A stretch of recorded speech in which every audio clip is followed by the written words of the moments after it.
Welcome to SVG-TV News for Monday, February 4th, 2019. I am Rochelle Batiste with the details. The fourth session of the 10th Parliament was officially opened by Governor-General Sir Frederick Ballantyne following his throne speech in front of a PICKET gathering in Parliament today. In his throne speech, Sir Frederick said the government's development agenda for 2019 is people-centered with emphasis on good governance, maintenance of law and order, citizen security, the education and training of nationals to equip them to function optimally in this modern environment. He said the past year was marked by notable achievements and a range of challenges which the government has been able to maneuver quite well. The Governor-General said this year will see a robust and comprehensive legislative agenda with the updating and amendment of existing legislation, which will be accompanied by the drafting of new laws. Following have been included on the 2019 legislative agenda: the Child Justice Bill, the Income Tax Amendment Bill, the Tax Administration Procedures Bill, the Customs Duties, European Union CARIFORUM Economic Partnership Agreement Tariff Amendment Bill, the Finance Administration Amendment Bill, and the Finance Administration Monitoring and Oversight Body Regulation. Mr. Speaker, the legislative review and revision processes will continue to ensure that our laws remain relevant and applicable to our current context and circumstances. This is integral to the maintenance of good governance, peace, and law and order in any democracy. Moreover, the legislative agenda is geared towards supporting the national development thrust, while simultaneously satisfying our regional and international commitments. Mr. Speaker, the Plant Protection Bill also forms part of the legislative reform process. It is intended to safeguard our local and indigenous plant species and to garner international regulation and protection for them to the World International Property Organization. This is of immediate and critical importance in light of the immense interest shown in the medical cannabis industry in this country, particularly in the unique cannabis strains that are already available and those to be developed in the near future. The Governor-General said the government is also committed to secure economic and social benefits for all Vincentians through job creation, local and foreign direct investments, increased foreign exchange earnings, among other developmental plans. The prospects are obvious, as is the need for all of this to be managed, directed, and regulated in a mature, rigorous, and systematic manner. Mr. Speaker, my government has consistently demonstrated its commitment to improving the lives of all citizens. The goals, objectives, and targets set out for 2019 represent a further expression and consolidation of this overarching mandate. They are evident in the programs and initiatives to be undertaken or advanced, and also in the infrastructural works to be carried out. Mr. Speaker, my government has made significant strides in a multiplicity of sectors and remains keenly aware of its responsibility to ensure that all citizens are well positioned to benefit from the gains and in turn contribute to their consolidation. Central to these capital products is the strengthening of our country's resilience to combat the ravages of climate change.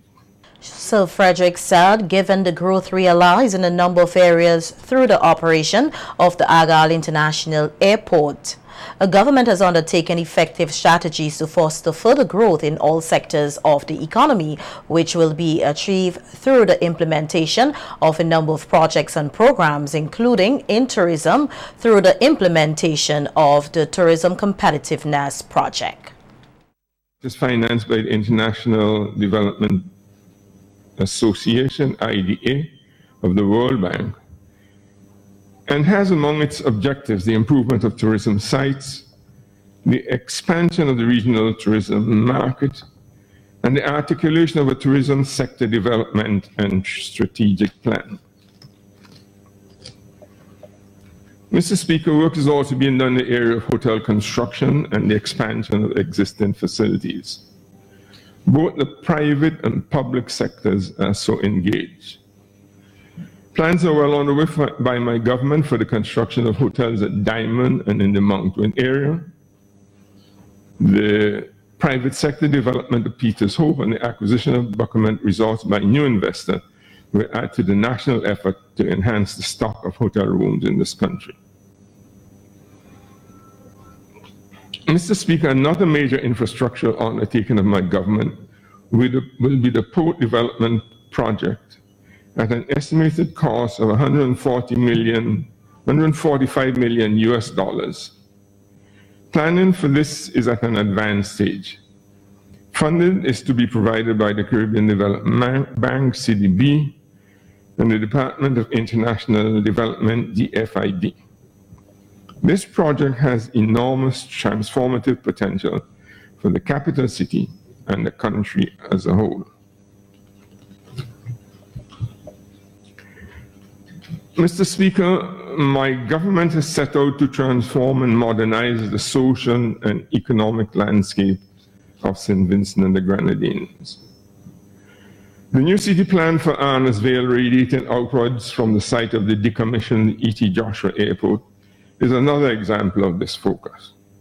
Presenting the 2019 budget this afternoon, Minister of Finance Camilo Gonzalez said all Vincentians stand to benefit from the programs that are in this year's budget. Recognize that every principle, policy, and plan embodied in these pages is centered on the well-being, growth, and development of the Vincentian people.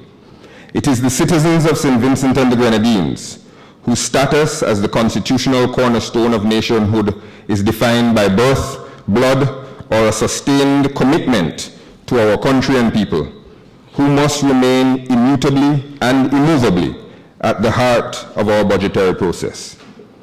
The people of St. Vincent and the Grenadines have demonstrated time and again the God-given attributes of resistance, resilience, and a sense of small island exceptionalism that have animated the greatest individual and collective triumphs of our Caribbean civilization. We have stood tall in the face of colonization, slavery, and genocide. We have faced down volcanoes, hurricanes, and natural disasters of epic scope and scale. We have confronted with clarity the sobering implications of climate change on our lives and livelihoods. And we have withstood the convulsions of a neoliberal order and financial architecture unconcerned with and unsuited to the needs and aspirations of small island states. Our collective achievements are a standing rebuke to those who question the viability of our state, the capacity of our people, or the certainty that our greatest triumphs are yet ahead of us. It is in this spirit, and with this resolute focus on the needs and aspirations of the Vincentian people, that we are pleased to present to this honorable House a budget for the future of St. Vincent and the Grenadines, a budget that builds upon the foundations of transformative, sustainable development for all citizens to have better lives now and in the decades to come. The lives of our people are lived far beyond the walls of this Parliament building.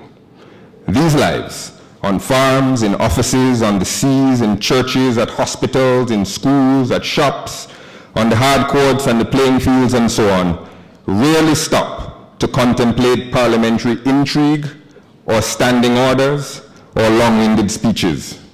The finance minister said that the future of St. Vincent and the Grenadines is projected to be even better in the years to come. Immersed in activities connected to jobs and families and recreation and daily struggles and hard-won successes and cherished dreams, turn to this budget debate with three fundamental questions. What have you accomplished? What do you plan to do? And what does it mean for my country, my family, and me? We will answer those questions today. We will present a budget that strengthens, diversifies, and grows our economy. a budget that safeguards jobs and increases the opportunities for decent work, a budget that makes us more resilient to climate change, a budget committed to the fiscal, social, and environmental responsibility of our country, a budget that nurtures the green shoots of our post-crisis recovery and puts all Vincentians in a better position to pursue their goals and live better lives. Mr. Speaker, in last year's budget address, we made a number of undertakings to the Vincentian people. Today, we are proud to recall those promises, to celebrate their fulfillment, and to provide updates on those yet to be accomplished. 1 year ago, we promised that in addition to direct flights from Toronto and New York, the Argyle International Airport would see flights from, quote, an additional major carrier from a separate North American hub, unquote. Today, we know that that major carrier is American Airlines and that North American city is Miami. 1 year ago, we announced that we would engage the Vincentian public to establish a legislative framework for, quote, a well-regulated, clearly defined, export-oriented medicinal cannabis industry in St. Vincent and the Grenadines, unquote. Today, we have passed the enabling laws and expect 2019 to mark the year in which medicinal cannabis is legally exported from our country for the first time. 1 year ago, we committed to populating a robust rainy day contingencies fund through the collection of a 1% tax on consumption and a small fee on stay-over hotel guests. Today, we have saved almost $13 million in our contingencies fund, improving our ability to respond to natural disasters. The SVG Teachers Union and the Public Service Union again picketed in front of the House of Assembly today during the presentation of the 2019 budget. Presidents of the SVG Teachers Union, Wendy Bino, and the Public Service Union, Elroy Boucher, said they are not giving up and are still awaiting to have a new collective bargaining agreement with the government. Bargaining is a right, and it's time. It's 14 years we have not had collective bargaining. We need to speak about working conditions. We need to speak about salary increase. We need to speak about pension. We also need to speak about the way promotion and appointment. Well, we are hoping that the government can come back to the table for collective bargaining. It is a right. It is what trade unionism is about, and we are looking forward to having talks. We need to do negotiations. We need to not have salaries legislated or dictated. We need to go around the table and bargain. We want to win this party if you don't know it. I know at some point we will engage the government again to see what they will actually do, because we haven't closed the door to negotiations. If you notice, today, PICKET, we came up with some new slogans, because these were comments that were made by the Prime Minister in 1999 when he was trying to get the unions to support him to get into office, right? And the very same things that he would have been against back then are the same things that he is the perpetrator of today. See, so we are sending these strong messages. We hope that at some point he will come to his senses, and if he was really genuine back then he would have the kind of respect that he needs to have for collective bargaining, negotiation. Moving forward, the union heads say they will regroup and will continue to pressure the government on behalf of their members. Regroup with the teachers union, of course, and we will strategize after that and make decisions going forward. But clearly, we have to keep up the tempo. However we decide to do that, that will be decided later when we sit down with the teachers union. There were some disgruntled public sector workers and teachers on the picket line today who said that they will continue to stand up for their rights, which they believe have been violated. I think that teachers deserve more in terms of a raise of salary. So many years we haven't had a raise of salary. So I think that we need more funds, as you can see, because times are getting harder and the economy is very tough. So we want to have a raise of salary so that we can improve our standard of living. Main concern is lack of fairness in promotion. My last promotion was the 10th of January 2001. I got my first degree, Bachelor's of in Management at the University of the West Indies Open Campus in 2011, and I got my Master's in 2014. Master's in Project Management. And for the 18 years, I have not been considered for a promotion. Well, I am the NDP candidate for South Windward. And I decided that while I join with the teachers here, I will also use the opportunity to highlight some of the issues that are taking place in South Windward. There's a bridge in Bible, as you notice I have this one, speaking to the parliamentary representative for South Windward and who lives in the Bible area. I am saying to him that that bridge has been in that deplorable condition for many years now, and it's time enough for them to get the bridge fixed, because there are people from the area who are very fearful of walking in that bridge when vehicles passing. First of all, I'm Kenson King, the grievance officer of the PSU.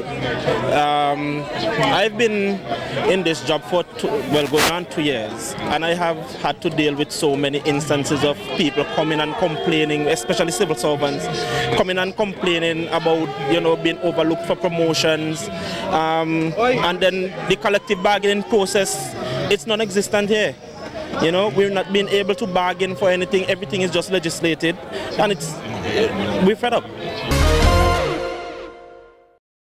More than 60 Vincentians were screened and follow-up checks were done over the weekend by a team of doctors under the World Pediatric Project. This is a third mission to SVG for the year, and according to the WPP Executive Director of the Eastern Caribbean, Laura McIntosh, while heart surgery is not done locally, the patients identified are slated to undergo these surgeries in the United States. And we saw 67 children over a period of 3 days. The mission was led by pediatric cardiologist Bill Moskowitz, and he was assisted by cardiology resident Dr. Lily Moore. And what they were doing is they were screening for rheumatic fever as well as congenital heart disease. Based on the screening, they're actually conducting follow-up. What we would have done is we conducted follow-up visits for those who would have received surgeries in the past from WPP, and then we would have identified those who need surgery, and they would be sent on to the U.S. as a U.S. referral. Our cardiology mission is not a surgical mission, it's a diagnostic mission. Surgeries actually take place in one of our U.S. partner hospitals. Some of the persons undergoing diagnostic care said they are grateful to the WPP for having such a mission in SVG. Because of my history and the path in which I want to take, I have to do continuous follow-ups, but everything is okay now. So I actually came this morning for one of my checkups, and as usual, Sister King said, you can hold on for the experience, and as a medical student, every little experience counts, and to see the various cases, some that you may not see when I'm in the books, it's not a textbook case, you have to be here for the experience. So that made me want to stay on to see those cases that are not in the textbook, so I can have the extra knowledge. Like that they always check up on their patients, like the explanation is clear. Even before I became a medical student and I came to them, they made sure that you understand everything that's wrong with your case and the different measures you have to do, and they check up on their patients and just don't leave them stranded. Sometimes they check you every year, sometimes they check you every 2 years. It depends on the case of the patient.